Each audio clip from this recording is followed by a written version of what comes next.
नमस्कार, आप देख रहे हैं 24 न्यूज। मैं हूं आपके साथ संजय मिश्रा। आइए देखते हैं अब तक की 25 बड़ी खबरें। महाराष्ट्र के रत्नागिरी के गणपति पुले तट पर फंसा एक 35 फीट लंबा वेल मछली का बच्चा 40 घंटे की मशक्कत के बाद इसे बुधवार को वापस समुद्र में धकेल दिया गया। वहां पर मौजूद पर्यटक और स्थानीय लोगों के लिए यह नजारा था बेहद अद्भुत। अधिकारियों ने इसे बताया रेयर रेस्क्यू ऑपरेशन। प्रशासनिक अधिकारियों के मुताबिक करीब 4 टन वजन का यह वेल मछली का बच्चा सोमवार को आया था तट पर, लेकिन कम ज्वार की वजह से समुद्र तट पर मौजूद रेत में वो फंस गया। पर्यटकों और स्थानीय लोगों की जब वेल मछली के बच्चे पर पड़ी नजर तो उन्होंने रत्नागिरी पुलिस, तट रक्षक बल समेत अन्य अधिकारियों को दी इसकी सूचना। इसके बाद चलाया गया बचाव अभियान। उत्तराखंड के उत्तरकाशी जनपद में महसूस किए गए भूकंप के हल्के झटके। रिक्टर पैमाने पर भूकंप की तीव्रता मापी गई 3.1। भूकंप के झटके लगते ही लोगों में मची अफरा तफरी, जिसके बाद अपने घरों से बाहर निकल आए लोग। भूकंप से अभी तक किसी के जानमाल के नुकसान की नहीं मिली कोई सूचना।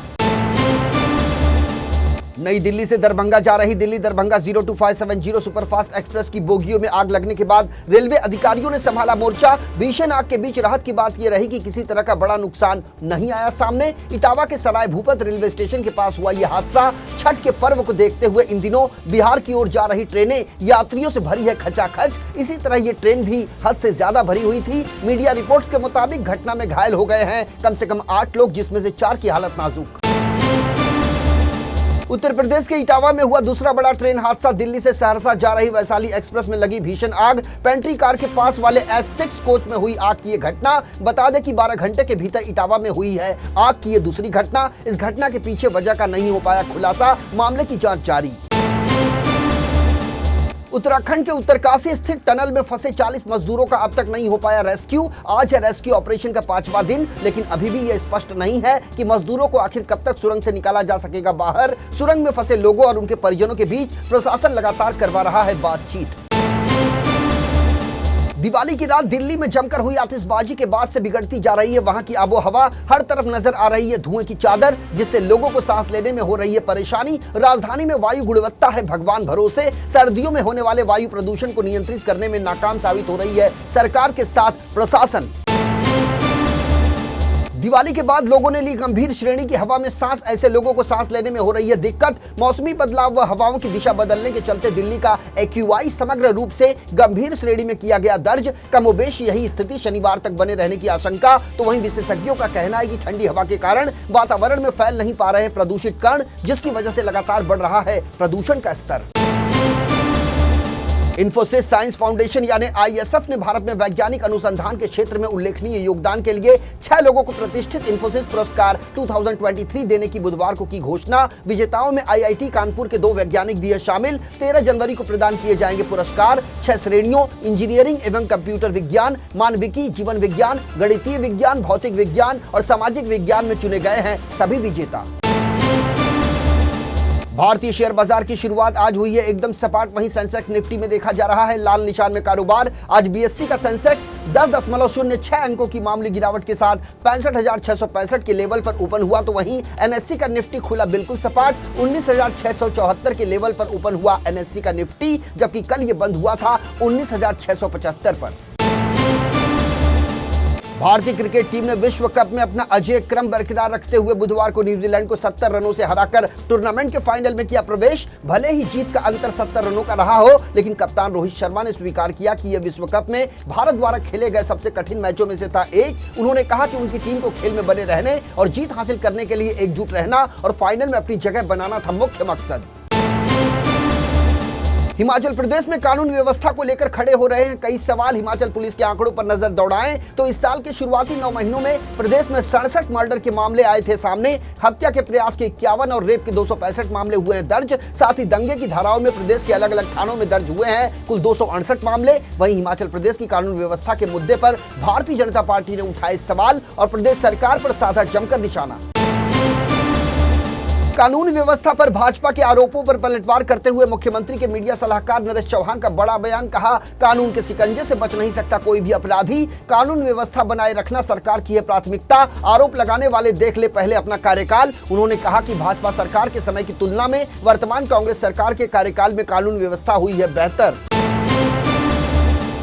उत्तर प्रदेश की एटीएस ने पिछले दिनों छत्तीसगढ़ के दुर्ग जिले के भिलाई में एक संदिग्ध आतंकवादी को किया था गिरफ्तार, जिसका आईएसआईएस से बताया जा रहा था सीधा संबंध। पुलिस के मुताबिक वजीहुद्दीन उर्फ वजीर के रूप में हुई थी। संदिग्ध आतंकवादी की पहचान, जो अलीगढ़ के कोचिंग सेंटर में शिक्षक के रूप में था कार्यरत। अब पुलिस की जांच में यह पता चला कि वजीहुद्दीन ही आईएसआईएस का है मुख्य आतंकी, जो अन्य छात्रों को आईएसआईएस आतंकी बनाने के लिए कर रहा था तैयार।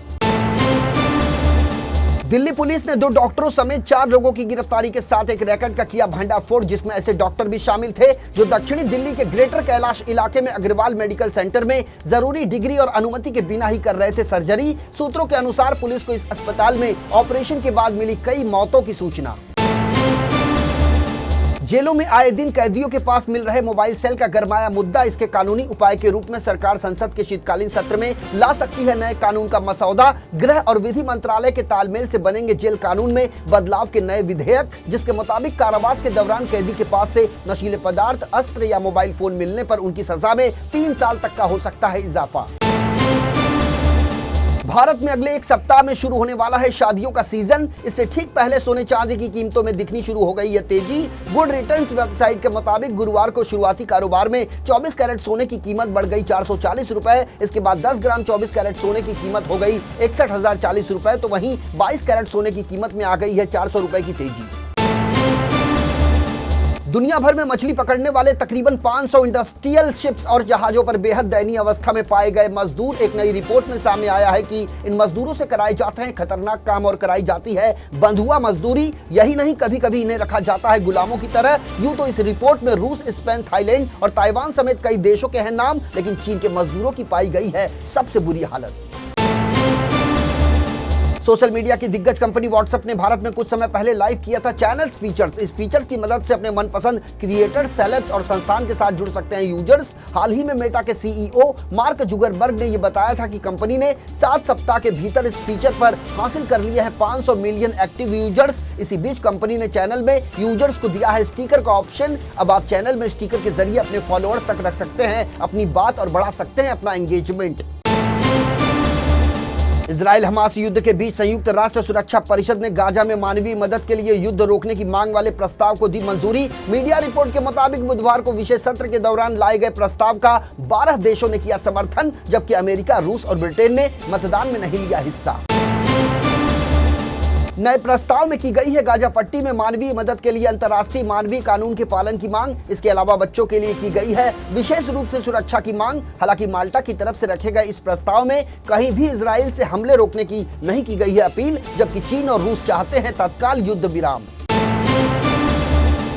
वहीं दूसरी ओर विश्व स्वास्थ्य संगठन का कहना है कि जब से इजरायली सेना ने अस्पताल पर हासिल किया है अपना नियंत्रण, वहां मौजूद डॉक्टरों से नहीं हो पा रहा है कोई संपर्क। दूसरी तरफ संयुक्त राष्ट्र का दावा है कि अस्पताल के अंदर मरीजों और स्टाफ को मिलाकर मौजूद है तकरीबन 2300 लोग। गाजा में संयुक्त राष्ट्र के राहत प्रमुख मार्टिन ग्रिफिथ ने कहा कि अस्पताल नहीं है कोई युद्ध भूमि। इजरायली सेना ने उत्तरी गाजा पर अपनी पकड़ और मजबूत करते हुए बुधवार को पुलिस मुख्यालय पर किया कब्जा। इसके अलावा घनी आबादी वाले जिले शाती शरणार्थी शिविर पर भी जमाया अपना कब्जा। अब उत्तरी गाजा में बेखौफ नजर आ रहे हैं इजरायली सैनिक। इजराइल डिफेंस फोर्स ने बताया कि सरकारी इमारतों, स्कूलों और आवासीय भवनों में मिले हैं भारी मात्रा में हथियार। चीन के लिए इस बार सर्दी बन सकती है बड़ी आफत। यहां एक बार फिर बढ़ने लगा है कोरोना वायरस का खतरा। अक्टूबर महीने में 24 मौतों का मामला सामने आने के बाद विशेषज्ञों ने जारी की है इस बाबत चेतावनी। सरकारी ग्लोबल टाइम्स के मुताबिक चीन के श्वसन रोग विशेषज्ञों ने सर्दी के मौसम में कोविड-19 संक्रमण बढ़ने का जताया अंदेशा। चीन में पिछले महीने कोरोना वायरस के केसों में देखी गई थी अच्छी खासी बढ़ोतरी। चीनी रोग नियंत्रण और रोकथाम केंद्र की यदि माने तो अक्टूबर में कोरोना वायरस के तकरीबन 209 गंभीर मामले आए थे सामने। इनमें से 24 कोरोना मरीजों की हुई थी मौत। चीन सरकार के मुताबिक इन सभी मौतों का कारण था कोरोना का XBB वेरिएंट। कोरोना का ये स्ट्रेन विशेष तौर पर सर्दी के मौसम में ही होता है एक्टिव, जो संक्रमण के मामलों में बन सकता है तेजी का कारण। तो ये थी अब तक की 25 बड़ी खबरें। देश और दुनिया की ताजा तरीन खबरों के लिए बने रहिए इन 24 न्यूज के साथ। पूरी टीम के साथ मुझे यानी संजय मिश्रा को दीजिए इजाजत। नमस्कार।